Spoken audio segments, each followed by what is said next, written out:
తానా మంచి పుస్తకం వాళ్ళు కలిసి పిల్లల నవలను పోటీ పెట్టారు. అందులో అంటే మొదటి నుంచి బాలల అవార్డులు కానీ యువ పురస్కారాలు కానీ లేవు. ఒక 100 రూపాయలు అప్పు తీసుకున్నా ఒంగోలు నుంచి నెల్లూరు వెళ్ళటానికి. చూస్తుంటాడు, నన్ను లోపల పంపిస్తారా అంటాడు. రాయండిరా, మీ స్కూలు, మీ మంచి మాస్టారు, మీ చెడ్డ మాస్టారు, అమ్మ నాన్న, వీళ్ళ మీద మీ అభిప్రాయాలు ఎలా ఉంటారని వాళ్ళ భాషలో రాశారు. ఒకప్పుడు పిల్లల సినిమాకి బాగా ఉండేదండి. ఇప్పుడేమి ఇదివరకు ఎన్ఎఫ్డిసి వాళ్ళు దీనికి 30 లక్షలంతో శాంక్షన్ చేసేవాళ్ళు. పిల్లలు మారిపోయారు కదా, ఇదివరకు పిల్లలు కాదు, ఇప్పుడు సంవత్సరం పిల్లలు కలిసి సెల్ ఫోన్ ఇస్తున్నారు. అక్కడ చదువులు ఒత్తిడి ఉంది, తెలుగు మాట్లాడట్లేదు, రకరకాల సమస్యలు ఉన్నాయి. ఈ టైంలో వాళ్ళని ఎలా అట్రాక్ట్ చేయాలి? ఇంగ్లీష్కి ఉన్న అవకాశాలు మన తెలుగు భాష రీజనల్ లాంగ్వేజ్లో కూడా కష్టంగానే ప్రయత్నం అయితే జరుగుతుంది. దాంట్లో ఉన్నది శవసాహిత్యం అంటారండి. శవసాహిత్యం అని ప్రధానంగా ఊరినే ఒక ముద్ర వేసి పంపించడం అనేది అంటే వివరణ ఇవన్నీ వర్ణనలు ఈ మాకొద్దు. స్ట్రైట్ విషయం కలిపి విషయం టు విషయం. మన నేపథ్యం కమ్యూనిస్ట్ నేపథ్యం కదా. మా నాన్న కమ్యూనిస్టుగా 62లో చనిపోయాడు. నేను అదే చెప్తా కుర్రాళ్ళకి, ఎక్కడ స్పేస్ ఉందో అక్కడికి వెళ్ళండి. చిన్నప్పటి నుంచి నాకు సినిమా ప్యాషన్ ఉంది కదా, సినిమాకి రావాలని కోరిక చిన్నప్పటి నుంచి. ఎందుకంటే స్క్రీన్ ప్లే వేరు, డైలాగ్స్ వేరు. ఇది ఈ రెండు ఆ గ్రామర్ వేరు. మనకు నవల రాయటం వచ్చు, కథ రాయటం వచ్చు, కానీ అవి వస్తే చాలదు. స్క్రీన్ ఎవరి దగ్గర వర్క్ చేయాలి మనం. రోజుకు 18 గంటలు రాష్ట్రం వాస్తవమే. అది 18 గంటలు ఎట్లా సాధ్యం సార్? అది వాస్తవమే. వాళ్ళు మాట్లాడుకునేవి శృంగార కబుర్లు. ఇక్కడ సాహిత్యంలో ఉండకూడదు, ఇక్కడ సాహిత్యంలో ఉండకూడదు. వాళ్ళు మాట్లాడుకునేవి శృంగార కబుర్లు. అసలు ఇవాళ భార్యాభర్తల సంబంధాల్లో, కుటుంబ సంబంధాల్లో శృంగారం అనేది, ఆ శృంగారం అనే దీంట్లో ఎడ్యుకేషన్ లేక చిన్నపిల్లలంతా ఇది వాళ్ళు ఎన్ని సమస్యలు అండి. చిన్నపిల్లలు వీళ్ళకి తెలియక ఇక్కడ కొన్ని తీసుకోవాలి మనం. రీడబిలిటీ, ఈ కమర్షియల్ నవల్ అయినా సామాజిక సమస్యలు ఉంటాయి. సామాన్య పాఠకులు చదివేటట్టు ఉండాలి. ఏంటంటే ఇదివరకు కథ రాసేవాళ్ళు వేరు ఉండేవాళ్ళు. అబ్బా, ఇప్పుడు డైరెక్టర్లు అన్నీ రాసుకుంటున్నారు. అదొక ఇదైపోయింది వాళ్ళు ఉన్న దీంట్లో. ఇప్పుడు మనం వెళ్ళి ఎవరికో చెప్పి నాకు ఎందుకు అనిపిస్తుంది, మనం స్వేచ్ఛగా రాయట్లేదు. స్వేచ్ఛగా రాయటం అంటే ఏ ఇది లేకుండా రాయాలి. నేను రాస్తే నాకు 100 రూపాయలు ఇస్తే బహుమతి అంటే పెద్ద ఇదేం కాదు, యాక్సిడెంట్. నీ ఇష్టం వచ్చినట్టు రాస్తావా, అది నవల వద్దా అన్నాడు ఆయన. మరి అన్నప్పుడు బాధపడ్డాం, ఎందుకు అట్లా అంటున్నారు? అయితే సార్, సినిమా సాహిత్యం మన తెలుగులో అంటే వేరే లాంగ్వేజెస్లో హిందీ కానీ హాలీవుడ్ కానీ అక్కడ నవల్స్కి బాగా ప్రిఫరెన్స్ ఇచ్చి పిక్ చేస్తారు. అవి ఇట్లా తీసుకొని సినిమా చేస్తారు. మన తెలుగులో వచ్చేసరికి చాలా అరుదుగా జరుగుతుంటుంది నవల్స్ని తీసుకోవడం. అట్లా మీరు ఇప్పటివరకు 89 నవల్స్ రాసినామంటారు. అట్లా మీ నవల్స్లో సినిమాలకు పనికొచ్చేవి ఉన్నాయా? ఇప్పుడు సినిమా రంగం నవల్స్ వైపు, తెలుగు నవల్ల వైపు చూసే వీలుందంటారా? హాస్టివ్ ప్రేక్షకులందరికీ నమస్తే. ఈరోజు నేను ఒక ప్రముఖ కథ, నవల, టీవీ అండ్ సినిమా రచయిత, నటుడు, ఇంకా చెప్పుకుంటూ పోతే ఆయనకు చాలా ఉపమానాలు పెట్టవచ్చు. అంత కృషి చేశారు ఆయన సాహిత్యంలో కానీ, సినిమా రంగంలో కానీ, టీవీ రంగంలో కానీ. అయితే ఆయనకి కేంద్ర సాహిత్య అకాడమీ 2024లో బాల సాహిత్యంలో ఈ పుస్తకానికి అవార్డు వచ్చింది. ఆయన ఎవరు అంటే, ఇదిగో ఈ పేరు కనిపిస్తుంది, పి చంద్రశేఖర ఆజాద్. ఆయన ఈరోజు మన హాస్టివ్లో ఉన్నారు. ఆయనతో మాట్లాడి ఇంకా చాలా విషయాలు తెలుసుకుందాం. సార్ నమస్కారం. సార్ నమస్తే. సార్, ఈ పుస్తకానికి మాయాలోకం అని రాశారు కదా, ఈ పుస్తకానికి మీకు బాల సాహిత్యంలో అవార్డు వస్తుందని మీరు ఊహించారు అసలు? 2021లో తానా మంచి పుస్తకం వాళ్ళు కలిసి పిల్లల నవలను పోటీ పెట్టారు. అందులో మాయాలోకానికి బహుమతి వచ్చింది. వాళ్ళే పుస్తకంగా ప్రచురించారు. అంతకుముందు 2019లో ఆట అనే నవల వచ్చింది. అది కూడా తానా ప్లస్ మంచి పుస్తకం వాళ్ళు పెట్టిన పోటీల్లో బాల సాహిత్యం నవలకి వచ్చింది. పోయిన సంవత్సరం ఆట నవల కూడా షార్ట్ లిస్ట్ అయింది. అంతకుముందు పిల్లల పుస్తకం, ఇంకో పుస్తకం ఉంది పిల్లల నవల, పూర్తిగా ఆధునిక పిల్లల నవల, అది కూడా వచ్చింది పరిశీలనకి వచ్చినాక తర్వాత ఇక నేను వస్తే వస్తుంది, నాకైతే నమ్మకం లేదు. రాసుకుంటే వెళ్ళిపోవడం మన పని మొదటి నుంచి అదే అని. సరే, ఈ పుస్తకానికి అవార్డు వచ్చినాక అప్పుడు ఓహో ఒక 50 ఏళ్ల కృషి తర్వాత మనకి అదే అంటే మొదటి నుంచి ఈ బాలల అవార్డులు కానీ యువ పురస్కారాలు కానీ లేవు. 2019 నుంచి పెట్టారు. మనం ఫస్ట్లో రాసింది 82 అందమైన పూలతోట. అందమైన పూలతోట నవల ఆంధ్రజ్యోతి వాళ్ళది బాలజ్యోతి అనే మాసపత్రిక ఉండేది. వాళ్ళు ఫస్ట్ టైం నవలలు పోటీ పెట్టారు. ఆ నవలల పోటీలో మొట్టమొదటి బహుమతి నాకు వచ్చింది. రెండో బహుమతి రామలక్ష్మి గారు, ఆరుద్ర గారి భార్య. నేను అప్పుడే మనకు అప్పుడు యంగ్స్టర్స్ కదా, అరే సంతోషం ఉంటుందిగా, ఆరుద్ర గారి భార్య పోటీలో ఉంటే నాకు ఫస్ట్ ప్రైజ్ వచ్చింది అనే ఒక ఆనందం ఉంటుంది కదా దీంట్లో. అది ఒక ఎక్స్పెరిమెంటల్ నవల. తెలుగు బాల సాహిత్యంలో అందమైన పూలతోట అనేది ఆఫ్టర్ దాదాపు 42 years ఇవాళ కూడా ఫ్రెష్. అది ఇవాళ కూడా ఎక్స్పెరిమెంట్. ఇది ఆ నవల వచ్చింది. ఆ నవల రాయటానికి కూడా చాలా పెద్ద కథ ఉంది. ఆ నవల రాయటానికి కూడా అది పాఠకులతో పంచుకోవాలి. మీలాంటి వాళ్ళకి కూడా యంగ్స్టర్స్కి వాళ్ళకి నేను చాలా డబ్బులు అవసరంలో ఉన్నా, చాలా అవసరం ఉంది. అక్కడికి ఒక మిత్రుడు వచ్చాడు, నెల్లూరు మిత్రుడు. అక్కడ అతను అంకితం అనే ఒక పత్రికను నడిపారు కొన్నాళ్ళు. ఆ తర్వాత అంతకుముందే నడిపారు. వచ్చి ఆ వార్తలో ఒక చిన్న జర్నలిస్ట్గా వచ్చాడు. వచ్చినాక అక్కడ పబ్లిషర్స్ ఉండేవాళ్ళు నెల్లూరు. అన్న ఒక నవల రాయొచ్చు కదా అన్నాడు. నవల రాయితే నవల రాస్తాను, అప్పటికి ఇంకా పెద్ద నవల రాయలన్నారు. రాయలా బాల సాహిత్యంలో అందులోనూ బాల సాహిత్యం అంతకుముందు కొన్ని వచ్చినాయి, కానీ సంచలనం నిశ్చలనం వచ్చినాయి. రాధమ్మ కాలిపోయిందని 2 నవలలు వచ్చాయి.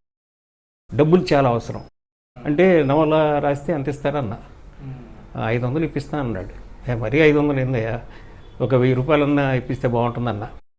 సరే ఇస్తానని చెప్పి ఆయన సినారాయలాగా అక్కడ ఐనారాయణ ఒక ఆయన ఉండేవారు. నాగమల్లారెడ్డి లేదా నాగమల్లేశ్వర రెడ్డి ఆయన పబ్లిషర్. సరే నవల రాయమన్నారు. అక్కడ కూర్చుని నవల రాయాలంటే కనీసం 200 పేజీలు. నేను అప్పుడు దాకా అంత పెద్ద నవలు రాయలా. మా అయితే 70-80 పేజీలు. వారపత్రికనా సార్ అది? కాదు, డైరెక్ట్గా పబ్లిష్ చేస్తాను. డైరెక్ట్గా వాళ్ళు పబ్లిషర్లు. అప్పుడు లైబ్రరీస్ ఆర్డర్స్ అవి బాగుండే, ఇప్పుడంటే లేవు. కానీ రాయమంటే ఏం చేయాలి అని ఆలోచించి నా చిన్ననాటి మిత్రుడు ఒకడు ఉన్నాడు రేపల్లో. ఆ జీవితంలో అనేక రకమైనటువంటి మలుపులు ఇవి చాలా జీవితం ఉంది. ఆ జీవితం కూర్చొని రాసేసాను. దగ్గరగా చూసారు కాబట్టి రాసేసినాక ఒక 100 రూపాయలు అప్పు తీసుకున్నా. ఒంగోలు నుంచి నెల్లూరు వెళ్ళటానికి బస్సులో వెళ్ళా. A period sir? ఏ సంవత్సరం ఇది? 82 ప్రాంతాల్లో వెళ్తే అక్కడికి వెళ్ళాక తీసుకెళ్ళాడు. దాని పేరు వెలుతురు కావ్యం. ఒక కవి జీవితం, ఒక కవిగా అనుకున్నటువంటి వ్యక్తి. తర్వాత దాని పేరు వెలుతురు కావ్యం అని పెట్టా. వెలుతురు కావ్యం అనేది వాడి పుస్తకం టైటిల్. దాని టైటిల్ పెట్టుకుని నన్నే ముందు మాట రాయమంటే నేను కవిత్వం అంటే నాకు చాలా ఇది, నేను కాదు ఆరుద్ర గారు వీళ్ళందరూ ఉన్నారు, మేము ఇప్పుడు ప్రజాసాహితీ వీటి గట్రా రాస్తుండేవాడు. కాదు పెద్దలతో రాపిద్దామంటే నాకెంత తెలియదు, మనకిద్దరు నువ్వే రాయాలన్నాడు. ఆ జీవితం రాసి వెళ్ళి వచ్చినాక ఆయన టైటిల్ చూశాడు. వెలుతురు కావ్యం ఇదేంటండి పోయిటరీ లాగా ఉందన్నాడు. పేరు మార్చుకుందాం సార్ అన్న. పేరు మార్చుకుందాం, నాకేం అర్జెంట్ డబ్బులు కావాలి, పేరు మార్చుకుందామంటే సరే తీసుకెళ్ళి అక్కడ నెల్లూరులో మంచి హోటల్ ఉంది. అప్పుడు మన వెంకయ్యనాయుడు గారు కూడా అక్కడ వచ్చినప్పుడు నెల్లూరులో ఆయన అక్కడ ఆ హోటల్లో భోంచేసేవారు. అక్కడికి తీసుకెళ్ళి మనల్ని ఇప్పుడు అన్నం పెట్టిన మంచి నాన్ వెజిటేరియన్ భోజనం పెట్టించాడు నాకు, మద్దూరు శ్రీనివాసులు. బయటకు వచ్చినాక తాపిగా ఏం చెప్పాడంటే ఇప్పుడు లైబ్రరీ. ఇప్పుడు మీ ఏజ్ ఎంత సార్? ఒక 25 ఏళ్ళు. పెళ్ళి అయిపోయింది అప్పటికి, 2 పిల్లలు. నాకు 18.5 ఏళ్ళకే పెళ్ళి అయిపోయింది. సో వెళ్ళినాక ఇప్పుడు తాపీగా బాంబు పిలిచాడు. ఇప్పుడు లైబ్రరీస్ ఆర్డర్స్ లేవు కాబట్టి బుక్ చేయటం కుదరదు. నాకేమో ఇంటి అప్పు కనపడుతుంది, 100 రూపాయలు అప్పు చేసుకొచ్చాం కదా, అయిపోతుంది. ఎప్పుడన్నా వస్తే సరే నవల నా దగ్గర ఎట్టు పెట్టాలండి, ఏదైనా అవకాశం వచ్చినప్పుడు నేను చేస్తాను అన్నాడు. వచ్చేసినప్పుడు కరెక్ట్ ఫిబ్రవరి నెలలో అప్పుడే బాలజ్యోతాలు నవలల పోటీ పెట్టుంటే లాస్ట్ డేట్ ఫిబ్రవరి 20 అండి. 4 రోజులు టైం ఉంది. అప్పుడు ఓకే పిల్లల నవలు రాద్దామని మా పిల్లల్ని కూర్చోబెట్టాను. మా సిస్టర్ పిల్లలు వీళ్ళు వచ్చారు. వాళ్ళందరితో మాట్లాడి ఒక పెద్ద రాజ్యం, ఒక పక్క ఒక మురికివాళ్ళు. ఆ మురికివాళ్ళు చదువుకునే శివయ్య అనే ఒక కుర్రాడు చదువుకుందామంటే వాళ్ళ నాన్న కొట్టి చంపేస్తాడు. వాళ్ళందరినీ పనులకు పంపిస్తారు. కొట్టేసి ఇది చేసి నువ్వు బడికి వెళ్ళిపోతే అని చెప్పి ఇంటి నుంచి పారిపోయి వస్తుంటే ఒక పెద్ద చైనా గోడ లాంటిది అద్భుత కళాత్మకమైన గోడ కనిపిస్తుంది. ఆ గోడ పట్టుకుని అలా నడిచి వస్తుంటే ఒక పెద్ద గోడ 2 ఇట్లా కలిసే చోట ఒక పెద్ద గేటు ముందు పెద్ద రాక్షసుడు లాంటి భటుడు. ఇట్లా చూస్తుంటాడు. నన్ను లోపల పంపిస్తారా అంటాడు. అంటే అద్దావా ఏంటి అనుకున్నావు నువ్వు?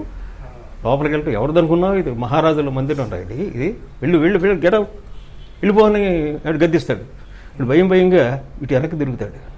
ఇటు వెనక్కి తిరిగితే అప్పుడే రథాలు పుంచినటువంటి ఆ గుర్రంలో రాజకుమారుడు వస్తున్నాడు. ఈవిడే ఏజాడే రాజకుమారుడు వస్తున్నాడు. ఆ రాజకుమారుడు వస్తా వీడిని చూశాడు.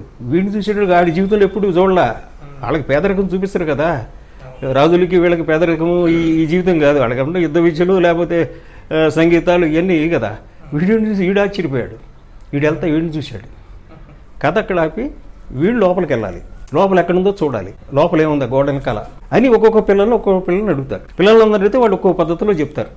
ఆ నెల్లి బతిమాలని అడిగితే పంపించచ్చు కదా, లేదా రాజుగారు వీడిని కూడా తీసుకెళ్ళచ్చు కదా, రాజకుమారుడు తీసుకెళ్ళచ్చు. ఒక్కోడు చెప్తే వాళ్ళ దగ్గర ఒక చోట కథ ఆపి అది ఎలా కాదో చెప్పుకుంటూ కథ నడుస్తుంది. అట్టా 5-6 పిల్లలు అంతా అయిపోయినాక అక్కడ రాజ్యంలో ఉన్నటువంటి ఇది ఈ రెండు ప్యారలల్గా వస్తుంటాయి. ఇక్కడ పేదరికము, అక్కడ రాజరిక, అక్కడ కోపానికి ఒక గది, దుఃఖానికి ఒక గది. మరి రాజులంటే ఇది కదా, రాణిగారికి ఒక గది, రాజుగారికి ఒక గది, యువరాజు ఈ గదులు వాళ్ళ ఏదైతే మనం చూస్తున్నామో డబ్బున్న వాళ్ళ ప్రపంచంలో ఇదంతా చెప్పుకుంటూ వస్తూ వీడు రాజకుమారుడు వాడు ఇదే అయిపోతాడు. అరే ఏంటి వీడున్నాడు, వాడితో కలవాలి, వాడితో మాట్లాడాలి, ఇదేంద్రా అని అసలు ఎవడు రథం దొల్లినని ఆడిని పిలిచి వాడిని ఇంటరాగేట్ చేసి ఇదంతా బీభత్సం చేసినాక ఈ సమస్యకి పరిష్కారం ఏంటంటే ఫైనల్గా వీడిని ఆ అందమైన తోటలో పనివాడిగా పెడతారు. ఈ శివుడు అనేవాడిని పనివాడిగా పెడితే వాడు చెల్లెలు వాళ్ళంతా ఉంటారు. వాడు వెళ్ళి ఒక అందమైన గులాబీ పువ్వుడి కాస్తుంటాయి, వాడు వెళ్ళి దాన్ని ఇలా తెంపకూడదు, చెట్టుకుంటేనే అందం అంటాడు రాజకుమారుడు. అక్కడ కథ ఆపుతాం. పిల్లలంతా చెత్త కదా, ఇది అంతా తిరగబడతారు. ఇష్టాడు కదా నువ్వు చెప్పేది, రాజు వాడిని కూడా చదివచ్చు కదా, వాడిని కూడా ఇచ్చేయచ్చు కదా, ఈ ఉరికి వాళ్ళని తెచ్చేయచ్చు కదా, ఇది అందరు తిరగబడతారు. ఇంత చెత్త కథ చెప్పాము మాకని వాళ్ళు గొడవ చేస్తుంటే వేసవకాలంలో వాళ్ళని కన్సోల్ వాళ్ళని ఇది చేయడానికి చెప్పిన కథ అది. దిగబడతారు. అవును నిజమే, అన్యాయమే. దీన్ని ఎప్పుడైనా ఈ జనం అంతా ఇచ్చేసి ఇది అనేది ముగింపు. ఇది ఫస్ట్ ప్రైజ్ వచ్చిందండి. 20 అది ఉగాది అండి, ఉగాది నవల పోటీ. తర్వాత ఇప్పుడు పెద్ద నవల పోటీలు పెట్టలే ఎక్కడ పిల్లలకి. ఎంత సార్ ప్రైజ్ మన అప్పుడు? 2000. మీరు 2000 చాలా ఎక్కువ అప్పుడు మామూలు. ఇప్పుడు అయితే 20,000 30,000 కింద లెక్క. 27-26 లెటర్ వచ్చింది, ఈ నవల ఫస్ట్ ప్రైజ్ వచ్చిందని. అక్కడి నుంచి టోటల్ లైఫ్ అంటే మీ రచన దాంట్లో వచ్చిన ఫస్ట్ ప్రైజ్ అనుకోవచ్చు. అది ఫస్ట్ ప్రైజ్ అది చాలా గొప్ప ప్రైజ్. ప్రైజు ఇది. అంతకుముందు పోటీలే ఉన్నాయండి. అంటే మీరు ఏదో 100 కోసం అట్లా ఆరాట పడుతున్న సమయంలో 2000 రావడం అసలు చాలా గొప్ప కదా. ఒక్కసారి అసలు ఎట్లా ఉంటుంది, లాటరీలో ₹1,00,000 ₹1,00,00,000 కొట్టినంత ఇది ఉంటుంది. సో అది అయిపోయినాక మా హృదయం అని చెప్పి ఒక ఎక్స్పెరిమెంట్ పిల్లలది. 7 years నుంచి 11 years లోపల పిల్లలు అమ్మతో మొదలుపెట్టి నాన్న దాకా మా మంచి బడి, మా మంచి ఉపాధ్యాయుడు, చెడ్డ ఉపాధ్యాయుడు, వాన ఎండ ఇట్లా ఆడి దృష్టిలోకి వచ్చేటటువంటి ఇదంతా 83లో వచ్చిందండి. అది స్వాతి మాసపత్రికి పంపించా. వాళ్ళు యాక్సెప్ట్ చేశారు. ఫస్ట్ టైం నాకు బాపు గారు బొమ్మ వేసింది తెలుగు సాహిత్యంలో. బాల సాహిత్యం వేశారు ఒకటే బొమ్మ వేయించాడు ఆయన మంత్లీలో. బాల సాహిత్యం ఇది ఎక్స్పెరిమెంట్ కదా. ఈ రాసిన ఆల భాషలో. దాని ముందు ఏం చేశానంటే మా చిన్నాడు పెద్దాడికి 3-4 ఐటమ్స్ ఇచ్చా. రాయండిరా, మీ స్కూలు, మీ మంచి మాస్టారు, మీ చెడ్డ మాస్టారు, అమ్మ నాన్న, వీళ్ళ మీద మీ అభిప్రాయాలు ఎలా ఉంటారని వాళ్ళ భాషలో రాశారు. అది నేను పట్టుకుని వాళ్ళ భాషలోనే ఈ 50 అంశాల మీద రాసి ఆయన పంపిస్తే 2 monthsలో వచ్చేసేది పచ్చ కార్డు, మీ మా హృదయం సెలెక్ట్ అయిందని. That is the last serial. మంత్లీలో తర్వాత సీరియల్ అయిందా నాదిను దివాకర్ బాబు గారిది లాస్ట్ సీరియల్స్ 83. ఇది స్టార్ట్ చేసేటప్పుడు అప్పుడు దాకా ఈ మాసపత్రిక, అందరి మాసపత్రిక ఇదెల్లా సాహిత్య మాసపత్రిక అని వేశారు. అట్టా 1.5-2 సంవత్సరాలు సాహిత్య మాసం మళ్ళీ తీసేసి మళ్ళీ మామూలుగానే ఎక్స్పెరిమెంట్ చేశారు ఆయన. ఈ పుస్తకం ఏంటి సార్, కథ ఏంటి సార్? దీని కథ ఏంటంటే ఇది ఒక ఇంటీరియర్ విలేజ్, ఏమాత్రం అభివృద్ధి లేనటువంటి ఒక మారుమూల గ్రామం. ఆ మారుమూల గ్రామంలో బుల్లిబాబు అని ఒకడు, వాళ్ళ నాన్న అక్కడ పనులు లేక వలస వెళ్తుంటాడు. ఆ ఊరు 3 kilometerల అవతల ఒక రైల్వే స్టేషన్ ఉంటుంది. రోజుకు ఒక రైలు వచ్చేసి 2 నిమిషాలు ఆగుద్ది. దిగవాళ్ళు వితిన్ మనకి చూస్తుంటాం కదా. వీళ్ళ నాన్న వలస వెళ్ళటంతో ప్రారంభమవుతుంది నవల. పనులు చేసి నేను అక్కడికి వెళ్ళి ఇదైనాక మిమ్మల్ని తీసుకెళ్తానని ప్రారంభమవుద్ది. ప్రారంభమైతే అదే బండి నుంచి ఆ ఊళ్ళో ఉన్నటువంటి ఒక మూతుబరి రైతు యొక్క మనవడు దిగుతున్నాడు. వాళ్ళ అమ్మ వాళ్ళు ఆల్రెడీ ఇదే అబ్రాడ్ వెళ్ళిపోయారు. ఇక 6 నెలల మధ్యలో ఈ 6 నెలలు వీడికి పల్లెటూరు లైఫ్ ఇది తెలుసుకోవాలని చెప్పి ఈ 6 నెలలు ఇక్కడ పంపిస్తారు తాత దగ్గరికి. మళ్ళీ వీడు వెళ్ళిపోతాడు. ఈ 6 నెలల తర్వాత అమెరికా వెళ్ళిపోతాడు. వీడు బెంగళూరు కాలేజీలో కాన్వెంట్లో చదువుకొచ్చే కుర్రాడు. ఇక్కడ నుంచి వీడు బులిబాబు, వాళ్ళకు స్కూలు, అక్కడ భయంకరమైన నరసింహ మాస్టర్ అని, వాడి పేరు అశోక్. ఈ బులిబాబు అనేవాడికి బుల్లి గీత అని ఫ్రెండ్స్. వీడికి అసలు చదువు రాదు, చాలా ముద్దుకున్నాడు. ఎవరు? బులిబాబు. కానీ చాలా తిక్కు, చాలా నిజాయితీపరుడు, చాలా ఇది. వాడికి ఈ అనుభవంలో ఏం తెలుస్తుందంటే, ఒక సాధువు అక్కడ దీంట్లో మంత్రాలు కనుక నేర్చుకుంటే మా నాన్నని తీసుకొచ్చేయచ్చు, మా చెల్లికి బంగాళాలు కొనిపెట్టచ్చు, మా అమ్మకి చీరలు కొనిపెట్టచ్చు, పెద్ద ఇల్లు కట్టుకోవచ్చు. ఇదనేది వాళ్ళ స్కూల్లోకి వచ్చే ఈ స్కూల్లో ఈ చిన్న చిన్న ప్రోగ్రామ్స్ ఇస్తుంటారు. కనికట్టు విద్య లేకపోతే ఇట్లాంటి ఇవన్నీ ప్రోగ్రామ్స్ ఇస్తుంటారు. అది చూసినాక వాడు కలుగుద్దండి. వాడికి ఆ చదువుకు తెలియదు. వాడేదో ఆడుకున్నానికి వస్తాడు. వీడు ఒక బియ్యం పెట్టి నీకు మంత్రాలు వచ్చా నాకు లేపుతాట. వీడిని చూసినాక ఓహో వీడు మనకు ఉపయోగపడతాడు, వీడిని తీసుకెళ్ళి వాడికి ఏజ్డ్, వీడిని ఇదన్నా చేద్దాం లేకపోతే ఎక్కడన్నా అమ్మేసేసుకుందాం అనేటటువంటి దీంట్లో ఉంటాడు. తీసుకెళ్తాడు. చివరికి ఈ మధ్య లోపల ఈ కాలేజీ పిల్లలు వీళ్ళిద్దరి మధ్య తగాదాలు ఇవి, అశోక్కి వీళ్ళకి మధ్య ఇది, వాడిని కాసు లీడర్ని చేస్తారు. వాడికి ఇంగ్లీష్ అది బాగొచ్చు, వీళ్ళకి రాదు. వీళ్ళ పోటీలు, సైకిళ్ళు వాడికి బ్రహ్మాండం ఉంటాయి. ఈ అంతా చాలా నిజంగా న్యాచురల్ సీన్స్ ఇవన్నీ ఉంటాయి. వీడు నరసింహ మాస్టారు వీడిని భయంకరంగా కొడతాడు. ఆడపిల్లలకు కూడా తొడపాశాలు పెడుతుంటాడు నరసింహ మాస్టర్. రోజు ఈయన భోజనం దమ్మని ఇంటికాడి నుంచి భోజనం తీసుకొస్తా. ఒకరోజు టిఫిన్ బాక్సులు తీసుకొస్తుంటాడు బులిగాడు. తీసుకొచ్చేస్తుంటే మంచి వాసన వస్తుంది. ఏది? ఆ టిఫిన్ బాక్సులోంచి మంచి వాసన వస్తుంది. వస్తుంటే ఆడికేం ఫుడ్ లేదు సరిగ్గా, వాళ్ళమ్మ అంటు పనులు ఇవి చేస్తుంది. వస్తుంటే సరే ఒక చెట్టు అనుకుని కూర్చుంటాడు. కూర్చున్నా దీన్ని తింటే బాగుంటుంది కదా, చూద్దాం అనుకుంటాడు. తినాలి కూడా అనుకోడు పాపం. చూద్దామని చెప్పి ఆ టిఫిన్ ఉప్పు తీస్తాడు. టిఫిన్ ఉప్పు తీసి ఫస్ట్ మూత తీస్తాడు. వేస్తే చికెన్ మ్యాంచి ఇది రంగు రంగులు బ్రహ్మాండంగా వాసన వస్తుంది. ఒక్క మొక్క తింటే మాసానికి తెలుసుద్దా అని చెప్పి ఒక మొక్క తింటాడు. ఒక మొక్క తిన్నాక ఇక ఆడు కంట్రోల్ చేసుకోలేడు. ఆ గిన్నెని తిని పారేసాడు. ఆ గిన్నె ఓపెన్ చేసాడు. మేగడ పొరుగు బ్రహ్మ అది దీని మొత్తం ఖాళీ చేసేసాడు. ఖాళీ చేసి నిద్ర వచ్చింది. నిద్ర వేసేట కొడుకున్నాడు. ఇందులో 2 కుక్కలు ఇక్కడేమైనా అదిరిపోతుంది. ఏంటి రేడు ఇంక రాలేదు, పంతులం ఇవ్వలేదా ఏంటి, రకరకాల రేగిపోతున్నాడు. ఆకలి ఉంది. సరే అయితే ఈ తర్వాత 2 కుక్కలు వచ్చి మీద పడతాయి. అడి వేరే మేస్టార్ చూస్తే ఖాళీ. అటు శుభ్రంగా వాటిని కడిగి మేస్టార్ లేకుండా ఆ గదిలో పెట్టేసి వస్తాడు. ఆ తర్వాత వాడిని మరుసటి రోజు పట్టుకుని మామూలు కొట్టడం ఇదంతా. ఆఖరికి పిల్లలు అందరూ కలిసి వీళ్ళు ప్రిన్సిపాల్కి రిపోర్ట్ చేద్దాం అంటాం. ఇవన్నీ ఎట్లా సహజమైన పిల్లల్లో ఉండేటటువంటి ఇవన్నీ సహజంగా వస్తుంది.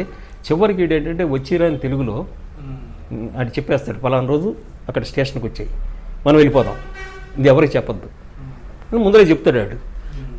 ఇక అక్కడి నుంచి టెన్షన్ బిల్డప్. ఇటు వచ్చి రాని దీంట్లో ఉత్తరం రాసి వెళ్ళిపోతాడు స్టేషన్ దగ్గరికి. ఒక్క నిమిషమే వచ్చుద్ది అది.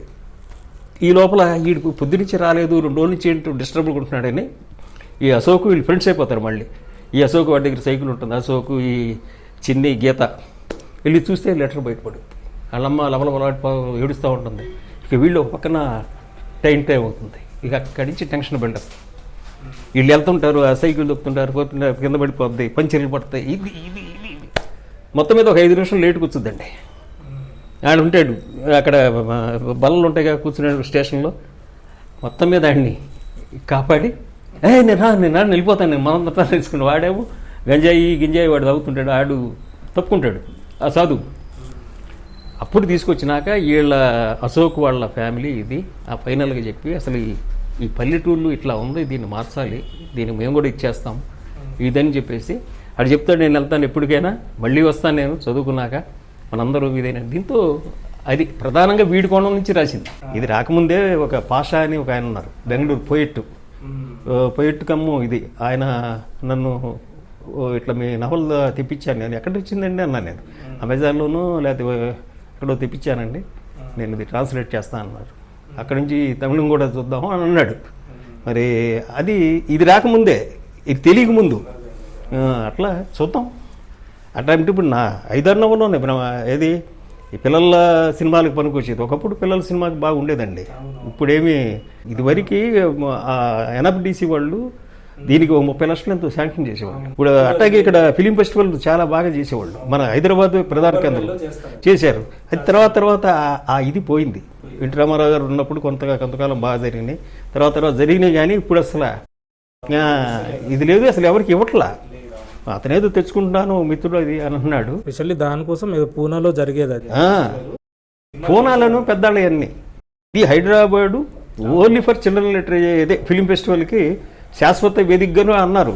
అడుగుదో కట్టాలని అదంతా ఇప్పుడు పోయినాయి. వాళ్ళు ఎవరన్నా పూనుకుని ఇచ్చేస్తే తప్పితే అలా పోయినాయి. అలా బాల సాహిత్యంలో తర్వాత ఇప్పుడు నేను 85 నవలలో మంచు మైదానం, మా తాత గీత మా ప్రయాణం, అట్లా ఏ నవలన్నా తీసుకోండి, దాంట్లో బాలల పాత్రలు ఉంటాయి. ఆ బాలల సాహిత్యంలో నేను రాసినన్నింటిలో కూడా శివయ్యలాగా డౌన్ ట్రాడీకి సంబంధించిన ఒక క్యారెక్టర్ ఉంటుంది. శివయ్య కావచ్చు, కిష్టయ్య కావచ్చు, వీళ్ళలోంచి ఈ రెండింటి మధ్య రెండు వర్గాల మధ్య ఉన్నటువంటి ఇది అమాయకత్వం, ఇది ఇవన్నీ అలా నేను డిజైన్ చేసుకుంటాను. ఇప్పుడైతే నేను ఆధునిక బాల సాహిత్యమే రాస్తున్నా. ఇప్పుడు పిల్లల పుస్తకం అంతా పిల్లల పాత్రలు, పిల్లల పుస్తకం కానీ ఆట కానీ ఇది కానీ ఇందులో ఇది. అంతేగాని పంచతంత్ర కథలు అనేది చాలామంది చెప్తున్నారు వాటి మీద, కానీ ఇదైతే కొంత ఆధునిక బాలలు. ఎందుకంటే పిల్లలు మారిపోయారు కదా, ఇదివరకు పిల్లలు కాదు, ఇప్పుడు సంవత్సరం పిల్లలు కలిసి సెల్ ఫోన్ ఇస్తున్నారు. అక్కడ చదువులు ఒత్తిడి ఉంది, తెలుగు మాట్లాడట్లేదు, రకరకాల సమస్యలు ఉన్నాయి. ఈ టైంలో వాళ్ళని ఎలా అట్రాక్ట్ చేయాలి, వాళ్ళు అసలు అభిరుచులు ఎలా ఉన్నాయి, వాళ్ళు ఏంటి మన వేరే హనుమాను గినుమాను ఎన్ని పాత్రలు ఉండేవి కదా, కృష్ణుడు ఇవి మొన్నటి దాకా చూసేవాళ్ళు. ఇప్పుడు మోడర్న్ పాత్రలు వచ్చేసిన అక్కడ కూడా ఇంగ్లీష్లో కానీ దీంట్లో కానీ కొత్త అవి చూస్తున్నారు విపరీతంగా పిల్లలు. ఇలాంటి సమయంలో మనం బాల సాహిత్యాన్ని పిల్లల దగ్గరికి ఎలా తీసుకెళ్ళాలి, ఇది పెద్ద టాస్క్. అందుట్లో ఇప్పటికి కూడా అవే చందమామ కథలు అయ్యే చెప్తుంటారు ఏంటి. మనం కూడా ట్రెండ్కి తగ్గట్టు ఉంటే దాన్ని మనం ఆధునిక దీంట్లోకి వెళ్ళాలి. వాళ్ళు ఫ్యాంటసీని ఇష్టపడతారు, ప్రతి పిల్లాడు ఫ్యాంటసీని ఇష్టపడతారు. ఇక్కడ దాకా ఎందుకు రౌలింగ్ ఉంది, రౌలింగ్ 5-6 నవలతో ప్రపంచ సంపదవంత దీంట్లో చేరింది, జాబితాలో చేరింది అమ్మాయి. అప్పుడు మామూలుగా ఉండేది మనకమల్లనే కానీ ఇంగ్లీష్కి ఉన్న అవకాశాలు మన తెలుగు భాష రీజనల్ లాంగ్వేజ్లో కూడా కష్టంగానే ప్రయత్నం అయితే జరుగుతుంది. మొన్నటి మీద ఈ అవార్డు వచ్చినాక అందరూ దుమ్ము దులిపి పాత పుస్తకాలన్నీ వేసేవాళ్ళు రాస్తున్నారు. ఈ అవార్డు కోసం రాస్తున్నారు చాలామంది ఉన్నారు దీనిలో. సో ఏదేమైనా ఎందుకు జరిగినా మంచి జరుగుతుంది, పిల్లల మీద కాన్సన్ట్రేట్ చేయాలి. సార్ ఇప్పుడు బాల సాహిత్యం అయిపోయింది, మీరు అపరాధ పరిశోధన నవల్స్ కూడా అప్పట్లో దుమ్ము దులిపారు కదా, చాలా రాశారు.